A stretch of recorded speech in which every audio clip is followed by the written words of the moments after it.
KaraokeBooks. Notre-Dame de Paris. Victor Hugo. Translated by Isabel F. Hapgood. Book 6. Chapter 2. The Rat Hole. The reader must permit us to take him back to the Place de Grève, which we quitted yesterday with Gringoire, in order to follow La Esmeralda. It is 10 o'clock in the morning. Everything is indicative of the day after a festival. The pavement is covered with rubbish, ribbons, rags, feathers from tufts of plumes, drops of wax from the torches, crumbs of the public feast. A goodly number of bourgeois are sauntering, as we say, here and there, turning over with their feet the extinct brands of the bonfire, going into raptures in front of the pillar house, over the memory of the fine hangings of the day before, and today staring at the nails that secured them a last pleasure. The vendors of cider and beer are rolling their barrels among the groups. Some busy passers-by come and go. The merchants converse and call to each other from the thresholds of their shops. The festival, the ambassadors, Coppenole, the Pope of the Fools, are in all mouths. They vie with each other, each trying to criticize it best and laugh the most. And, meanwhile, 4 mounted sergeants, who have just posted themselves at the 4 sides of the pillory, have already concentrated around themselves a goodly proportion of the populace scattered on the place, who condemn themselves to immobility and fatigue in the hope of a small execution.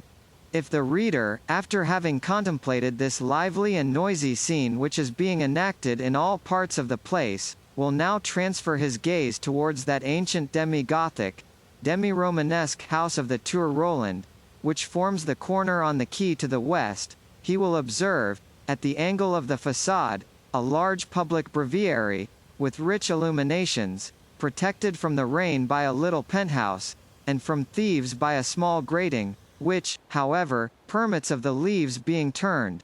Beside this breviary is a narrow, arched window, closed by 2 iron bars in the form of a cross, and looking on the square, the only opening which admits a small quantity of light and air to a little cell without a door, constructed on the ground floor, in the thickness of the walls of the old house, and filled with a peace all the more profound, with a silence all the more gloomy, because a public place, the most populous and most noisy in Paris, swarms and shrieks around it. This little cell had been celebrated in Paris for nearly 3 centuries, ever since Madame Roland de la Tour Roland, in mourning for her father who died in the Crusades, had caused it to be hollowed out in the wall of her own house, in order to immure herself there forever, keeping of all her palace only this lodging whose door was walled up, and whose windows stood open, winter and summer, giving all the rest to the poor and to God. The afflicted damsel had, in fact, waited 20 years for death in this premature tomb, praying night and day for the soul of her father, sleeping in ashes, without even a stone for a pillow, clothed in a black sack, and subsisting on the bread and water which the compassion of the passers-by led them to deposit on the ledge of her window, thus receiving charity after having bestowed it. At her death, at the moment when she was passing to the other sepulchre, she had bequeathed this one in perpetuity to afflicted women, mothers, widows, or maidens, who should wish to pray much for others or for themselves, and who should desire to inter themselves alive in a great grief or a great penance. The poor of her day had made her a fine funeral, with tears and benedictions. But, to their great regret, the pious maid had not been canonized, for lack of influence. Those among them who were a little inclined to impiety, had hoped that the matter might be accomplished in paradise more easily than at Rome, and had frankly besought God, instead of the Pope, in behalf of the deceased. The majority had contented themselves with holding the memory of Roland sacred, and converting her rags into relics. The city, on its side, had founded in honor of the Damoiselle, a public breviary, which had been fastened near the window of the cell, in order that passers-by might halt there from time to time, were it only to pray. That prayer might remind them of alms, and that the poor recluses, heiresses of Madame Roland's vault, might not die outright of hunger and forgetfulness.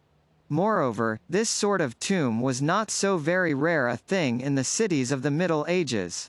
one often encountered in the most frequented street, in the most crowded and noisy market, in the very middle, under the feet of the horses, under the wheels of the carts, as it were, a cellar, a well, a tiny walled and grated cabin, at the bottom of which a human being prayed night and day, voluntarily devoted to some eternal lamentation, to some great expiation.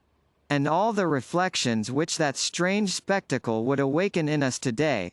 That horrible cell, a sort of intermediary link between a house and the tomb, the cemetery and the city. That living being cut off from the human community, and thenceforth reckoned among the dead. That lamp consuming its last drop of oil in the darkness. That remnant of life flickering in the grave. That breath, that voice, that eternal prayer in a box of stone. That face forever turned towards the other world. That eye already illuminated with another sun. That ear pressed to the walls of a tomb. That soul a prisoner in that body. That body a prisoner in that dungeon cell, and beneath that double envelope of flesh and granite, the murmur of that soul in pain. Nothing of all this was perceived by the crowd. The piety of that age, not very subtle nor much given to reasoning, did not see so many facets in an act of religion. It took the thing in the block, honored, venerated, hallowed the sacrifice at need, but did not analyze the sufferings, and felt but moderate pity for them. It brought some pittance to the miserable penitent from time to time, looked through the hole to see whether he were still living, forgot his name, hardly knew how many years ago he had begun to die, and to the stranger, who questioned them about the living skeleton who was perishing in that cellar, the neighbors replied simply, "It is the recluse." Everything was then viewed without metaphysics, without exaggeration, without magnifying glass, with the naked eye. The microscope had not yet been invented, either for things of matter or for things of the mind. Moreover, although people were but little surprised by it, the examples of this sort of cloistration in the hearts of cities were in truth frequent, as we have just said. There were in Paris a considerable number of these cells, for praying to God and doing penance. They were nearly all occupied. It is true that the clergy did not like to have them empty, since that implied lukewarmness in believers, and that lepers were put into them when there were no penitents on hand. Besides the cell on the Grève, there was one at Montfaucon, one at the Charnier des Innocents, another I hardly know where, at the Clichy house, I think. Others still at many spots where traces of them are found in traditions, in default of memorials. The university had also its own. On Mount Saint Genevieve, a sort of job of the Middle Ages, for the space of 30 years, chanted the 7 penitential psalms on a dunghill at the bottom of a cistern, beginning anew when he had finished, singing loudest at night, magna voce per umbras, and today, the antiquary fancies that he hears his voice as he enters the Rue du Puits qui Parle, the street of the speaking well. To confine ourselves to the cell in the Tour Roland, we must say that it had never lacked recluses. After the death of Madame Roland, it had stood vacant for a year or two, though rarely. Many women had come thither to mourn, until their death, for relatives, lovers, faults. Parisian malice, which thrusts its finger into everything, even into things which concern it the least, affirmed that it had beheld but few widows there. In accordance with the fashion of the epoch, a Latin inscription on the wall indicated to the learned passer by the pious purpose of this cell. The custom was retained until the middle of the 16th century of explaining an edifice by a brief device inscribed above the door. Thus, one still reads in France, above the wicket of the prison in the seigneurial mansion of Tourvel, Soletto et Spera. In Ireland, beneath the armorial bearings which surmount the grand door to Fortescue Castle, Forte Scutum, Salus Ducum. In England, over the principal entrance to the hospitable mansion of the Earls Cowper, Tum Est.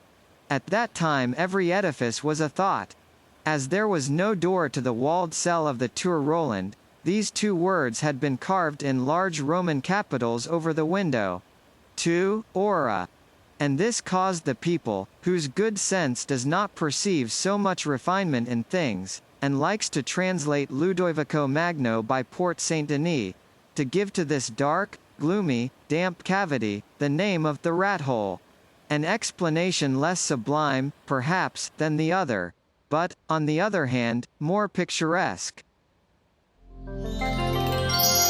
KaraokeBooks.